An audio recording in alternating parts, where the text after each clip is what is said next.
กายและจิตอุทิศศิลามุ่งมาหาเพื่อตายแดนนี้ลมหนาวโบกมาอุลามองไม่ทวีเก่งความหาจะเกินศักดิ์ศรีน้องคนดีโปรดสงสารถึงแม้อย่างใด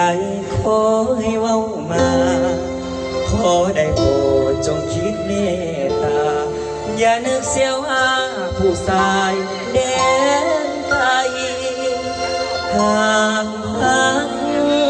จะขอดันดนฝ่าไป